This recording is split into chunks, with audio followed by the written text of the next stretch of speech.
कांग्रेस के इरादे क्या है, ये हमने कर्नाटका में देखा है। क्या कर रहे हैं छत्रपति शिवाजी महाराज की धरती से मैं आपको जगाने आया हूं भाइयों। ये क्या खेल कर रहे, जरा चौंक जाएंगे आप सुन करके। कांग्रेस पार्टी ने यहां कर्नाटका को भी अपनी लूट का एटीएम बना दिया है। देश में 18वीं लोकसभा चुनाव का शंखनाद हो चुका है। ऐसे में एनडीए को तीसरी बार सत्ता के सिंहासन पर पहुंचाने के लिए पीएम मोदी एक बार फिर से चुनावी रण में हैं। नरेंद्र मोदी तीसरी बार प्रधानमंत्री बनने के लिए हर दिन देश भर में ताबड़तोड़ रैलियां और कार्यक्रम कर रहे हैं। अपने स्पेशल बुलेटिन चुनावी रण में पीएम में हम आपको पीएम मोदी के बारे में दिन भर की अपडेट देंगे, साथ ही उनके बड़े बयानों के बारे में भी आपको बताएंगे।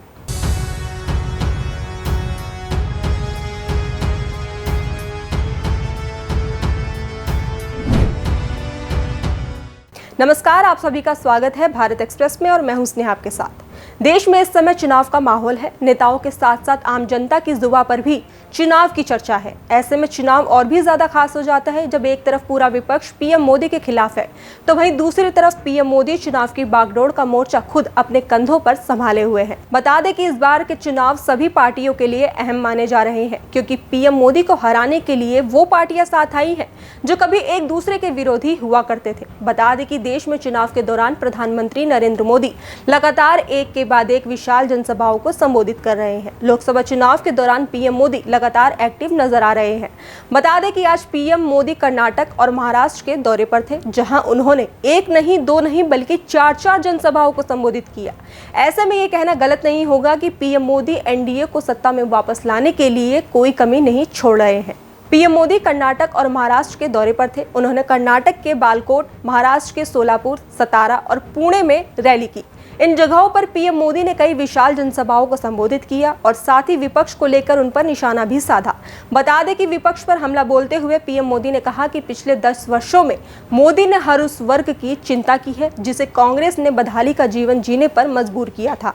आज ये लोग एक झटके में गरीबी हटाने का दावा करते हैं, लेकिन इनकी 60 साल की सरकार, इनकी कई पीढ़ियों का काम गवाह है कि वंचित वर्ग के लिए इनकी मानसिकता क्या रही है। उनके दुख, उनकी तकलीफ से कांग्रेस और उनके साथियों को कोई वास्ता नहीं है। मुझे बताइए, जिस कांग्रेस का इतिहास देश को लूटने का रहा है, क्या ऐसी कांग्रेस के हाथ में अब हम इतना बड़ा देश दे सकते हैं क्या? कांग्रेस के हाथ में देश दे सकते हैं क्या? कांग्रेस ने 60 साल के अपने शासन में जो उनकी पहचान बनी है, वो उनके पापों के कारण बनी है।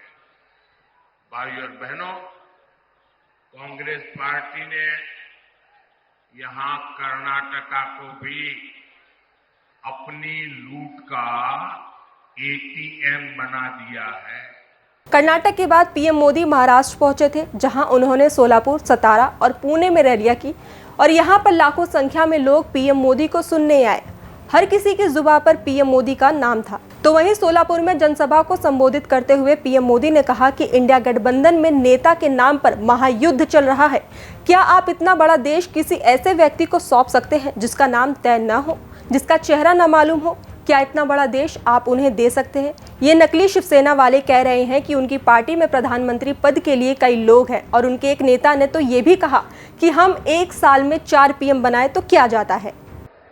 2014 से पहले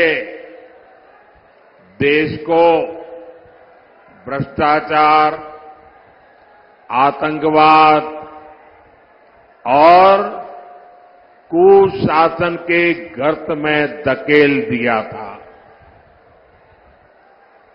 अपने कलंकित इतिहास के बाद भी कांग्रेस फिर से देश की सत्ता हथियाने का सपना देख रही है।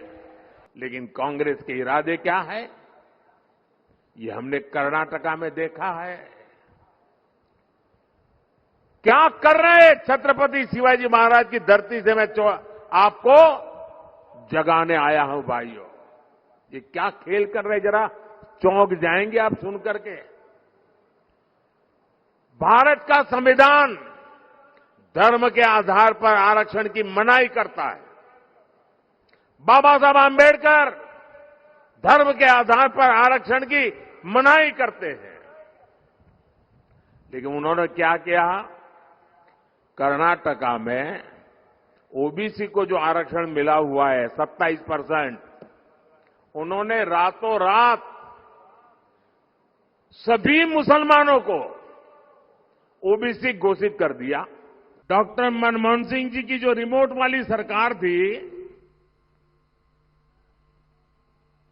उसने 10 साल में इंफ्रास्ट्रक्चर पर जितना खर्चा किया, हम 1 साल में उतना खर्चा करते हैं। आज के हमारे इस बुलेटिन में बस इतना ही। बाकी देश और दुनिया की तमाम खबरों के लिए देखते रहिए भारत एक्सप्रेस।